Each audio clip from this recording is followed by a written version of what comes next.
सुनो कहानी में आप सबको खुश आमदीद। तो चलिए बढ़ते हैं अपनी आज की कहानी की तरफ। चीन के दूर दराज देहात में 5 भाई समंदर के किनारे एक छोटी सी झोपड़ी में अपनी माँ के साथ रहा करते थे। वो सब हमशक्ल थे और बिल्कुल एक जैसे दिखाई देते थे। उन सब चीनी भाइयों में कुछ ऐसी खसूसियात थी जो किसी और में ना थी। सबसे बड़ा भाई समंदर के पानी को निगल सकता था, जबकि दूसरे भाई की गर्दन लोहे की थी। तीसरा भाई जिसकी टांगें बहुत लंबी थी और वो उन्हें दूर दूर तक फैला सकता था। चौथे भाई पर आग असर नहीं कर सकती थी। पांचवें और आखिरी भाई जो अपना सांस बहुत देर तक रोक सकता था।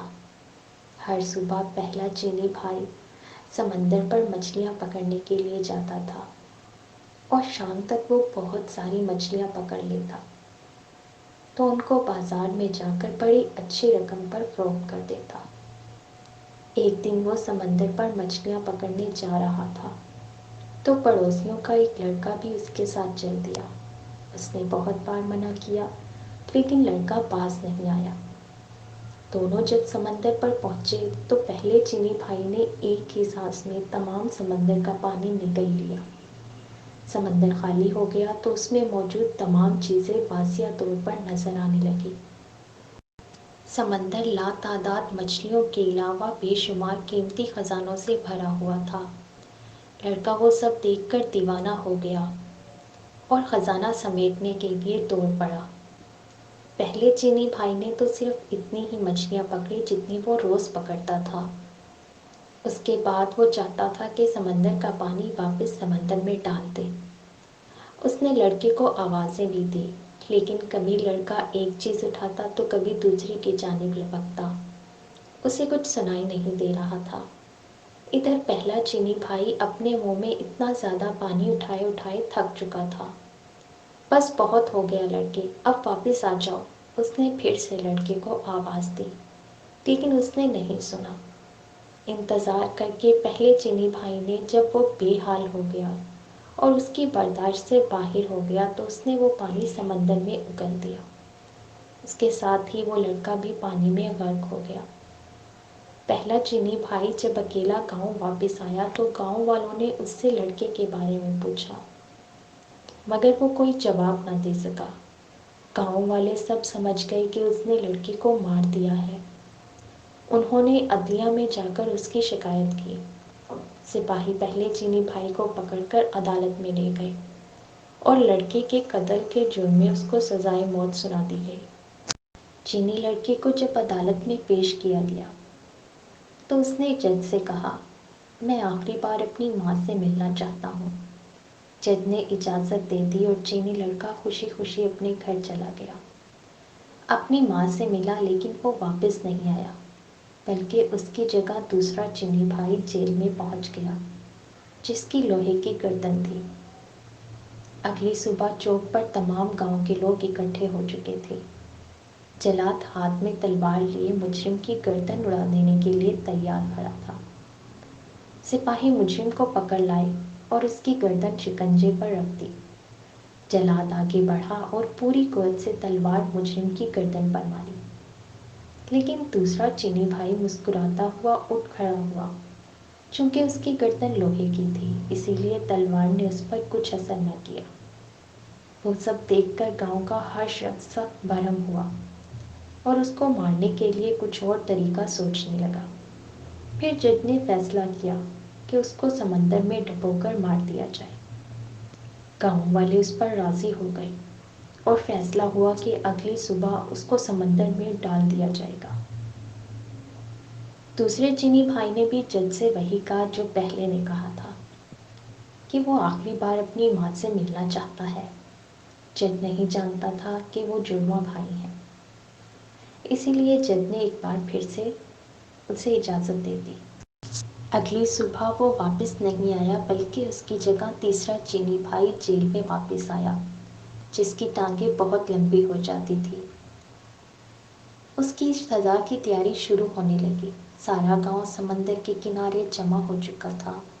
سپاہی اس کو کشتی میں بٹھا کر سمندر کے درمیان میں چلے گئے، جہاں پانی بہت زیادہ گہرا تھا، اور تیسرے چینی بھائی کو اٹھا کر پانی میں پھینک دیا۔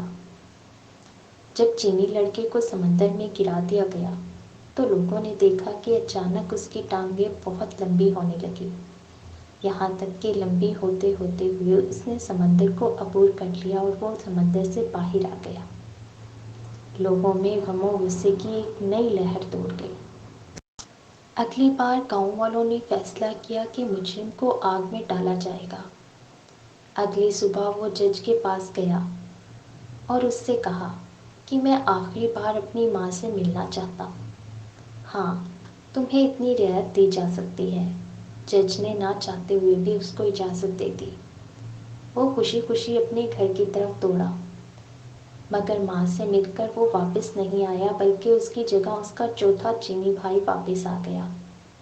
گاؤں والے چوک پر جمع ہو گئے اور سپاہیوں نے آگ کا ایک بہت بڑا الاؤ دہکایا، جس کے شعلے آسمان کو چھو رہے تھے۔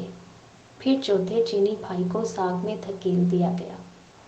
آہ، کتنا سکون مل رہا ہے، چوتھا چینی بھائی مسکراتے ہوئے بولا، کیونکہ اس کو آگ نہیں جلا سکتی تھی۔ آگ کو اور تیز کر دو، لوگوں نے چلا چلا کر سپاہیوں کو کہا۔